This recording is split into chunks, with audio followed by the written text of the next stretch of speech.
Y estamos con nuestro invitado de hoy, con Ceferino Reato. Y antes de ir al corte, le habíamos preguntado precisamente cómo hace para ver estos hechos del pasado donde la violencia era tan cotidiana, y no solo entre los que llevaban armas, sino también para los que no llevaban ningún arma, lo veían como una cosa normal, la violencia, analizar esa violencia con los ojos del hoy.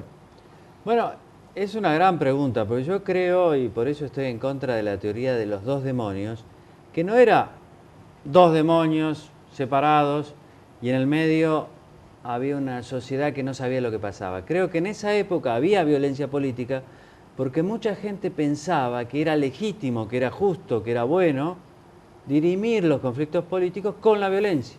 Entonces, un muerto, por ejemplo, un atentado como Rucci, tenía un valor político. Es difícil de entender hoy porque afortunadamente hoy la gente piensa que el conflicto político se dirime de otra manera, pero nunca con la vida. Entonces me parece que, ¿para qué sirven estos libros? Para entender bien que los dilemas que a veces se presentan en el presente son falsos.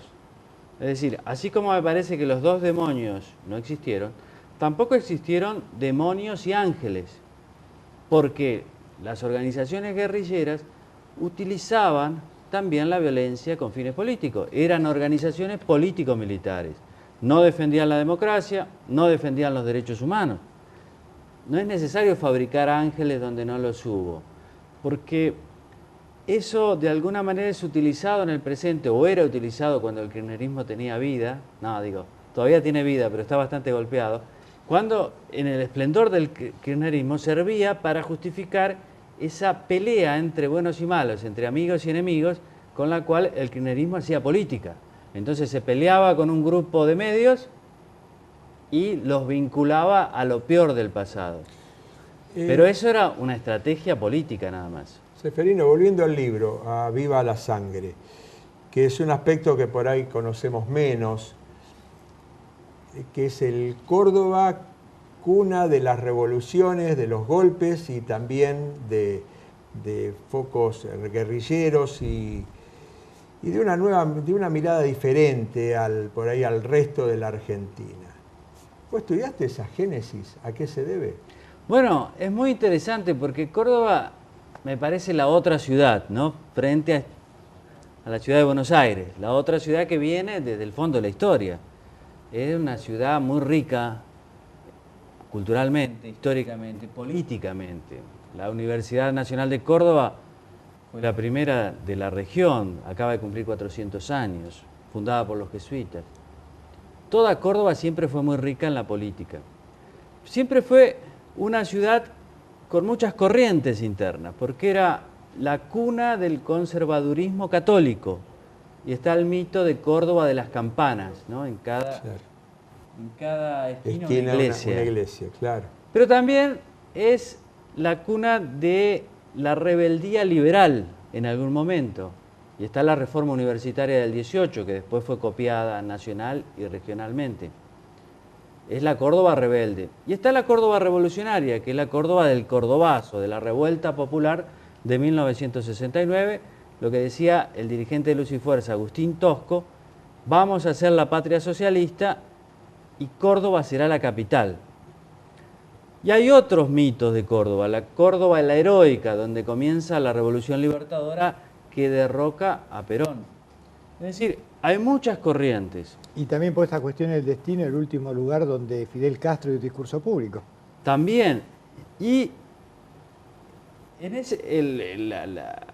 alguna manera la patria chica junto con Rosario del Che Guevara, digamos, hay muchas cuestiones y siempre esa fama de ir como a contracorriente de algunas cuestiones que se generaban en la ciudad puerto, en Buenos Aires. Pero también de anticipar ciertas cosas, de ser como el meridiano político. Había cosas ahí que después terminaban produciéndose a nivel nacional. Todo eso me dio a mí la idea, y creo que es así, que es una síntesis de lo que pasaba a nivel nacional. Por ejemplo, los actores que participan en Córdoba son los mismos que a nivel nacional, pero en Córdoba aparecen en su esencia. Montoneros, por ejemplo, aparece claramente en Córdoba como una creación de sectores de la Iglesia Católica. Entonces Montoneros nace en las sacristías. Claro. Y lo que es interesante es que la Iglesia Católica, desde este punto de vista, en sus distintos sectores, estuvo un poco de los dos lados del mostrador de la violencia política, porque también, digamos, veló las armas de la dictadura.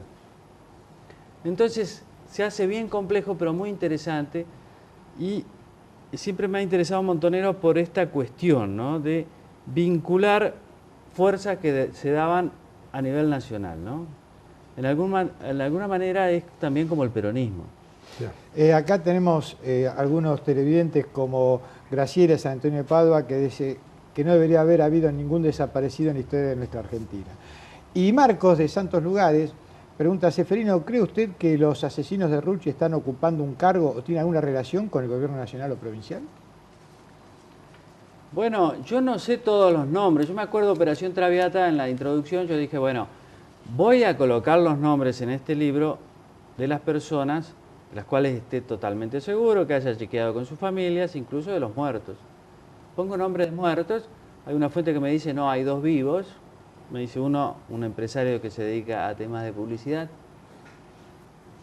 Nunca supe los nombres, tampoco los quise averiguar, tal vez ahora cuando haga alguna revisión dentro de un tiempo. Yo creo que sí que hay personas vivas. No sé si están ocupando cargos, como no conozco los nombres. Creo que sí que hay personas en el gobierno nacional que admiran a Montoneros. No digo que sea la presidenta que cada vez que puede marca que la lucha armada fue un error de Montoneros. Pero sí otros, y aliados del kirchnerismo, que cada vez que pueden defienden la lucha armada. Estoy hablando de políticos, pero también de líderes de organismos de derechos humanos como la señora Carlotto.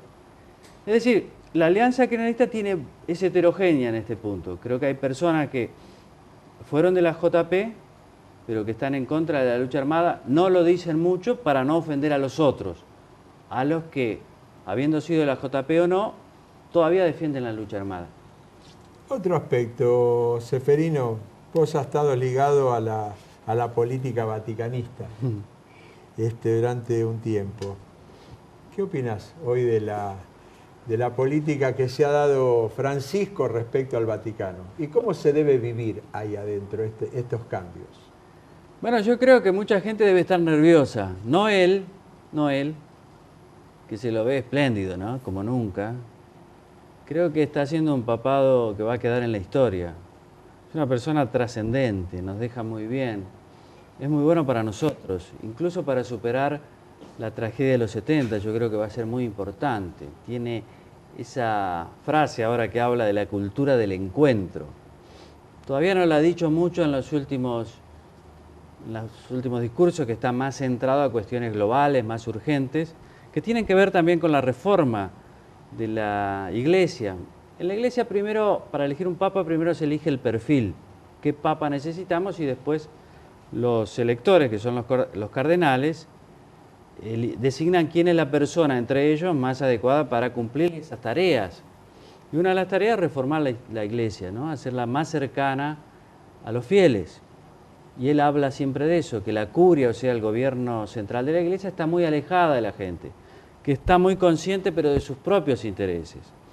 Entonces yo creo que en la curia él está haciendo cambios muy profundos, pero en su justa medida y armoniosamente, en el sentido peronista de que no puede ir más rápido de lo que le dan las piernas.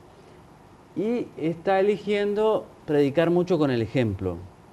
Entonces, no es necesario que él repita todos los días: se acabaron los cochazos, los Mercedes-Benz, los regalos para los cardenales. Él usa un auto menor. Claro. Y de cada tanto lo sacude con algunas palabras y con algunos cambios. Hasta ahora ha hecho 3 o 4 designaciones claves, pero es todo un gobierno, son distintos ministerios y va a seguir haciéndolos. Ahora está esperando un informe de una comisión de notables y en base a ese informe, que él ya debe saber cuáles son las conclusiones, va a seguir haciendo cambios. No se puede notar que es una venganza contra algunos que no lo han querido, algún argentino, por ejemplo, pero va a ir avanzando en ese sentido, porque es una persona que maneja muy bien el poder, o sea, claro, es un político muy fino. Y uno observa también, digamos, su relación directa con la gente en la calle, con lo cual le da mucho poder también interno, y es tema de conversación lo del Papa en las familias, digamos. Es notable, es un Papa que el Papa anterior, Ratzinger, era muy frío, un intelectual muy frío, prefería escribir sus homilías, tocar el piano, estaba muy lejos de la gente. Este, en cambio, no. Y es un gran comunicador. O sea, es un jesuita, se ha formado en el peronismo, es un gran político, es un pastor y es un jesuita. Y esto es muy importante. Los jesuitas hace años que han avanzado sobre el aparato de comunicación del Vaticano. Tienen un gran centro de formación para la comunicación en la Universidad Gregoriana. Ya controlaban la radio y televisión vaticana. Tienen un pie ahora en el Observatorio Romano y tienen el Papa. Bueno. Para finalizar, y el último aspecto que quería tocar.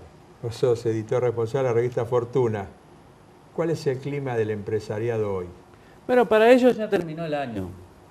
Ellos consideran que ya está, que tienen que empezar el año que viene, están esperando las elecciones, los movimientos. Es un año más corto. Creo que se nota una parálisis en la inversión. Hay inversiones que ya son las prometidas. Es un año muy difícil para el empleo privado, para la generación de riqueza, para el laburo, que no sea público. Y creo que ya estamos en el año próximo. Algunos se han acercado a Massa, otros están con Scioli, pero consideran que Cristina tiene una fecha de vencimiento fija, que es el 2015, entonces están tratando de ver lo que viene. Y algunos deben estar en los dos lados y en algún otro por si acaso. Siempre tratan de jugar a ganador, pero hay deberes que hay que hacer. Claro. Y yo creo que todos estamos optimistas desde el punto de vista macroeconómico, más bien que macroeconómico del clima de negocios a nivel global que siguen favoreciendo a la Argentina, y eso da un cierto margen. Pero hay que hacer muchas cosas. Claro. Y no se puede esperar hasta el 2015. Además, los candidatos o posibles candidatos van a presionar a la presidenta para que haga el ajuste, o como quiera llamarlo, ella, que no lo postergue hasta el 2015. Bueno, Ceferino, agradecido, una entrevista larga y te has molestado hasta que acá está, que queda bastante lejos de tu casa. No, pero a mí me encanta porque acá me gusta este programa porque se habla mucho y bien de política. Bueno, gracias.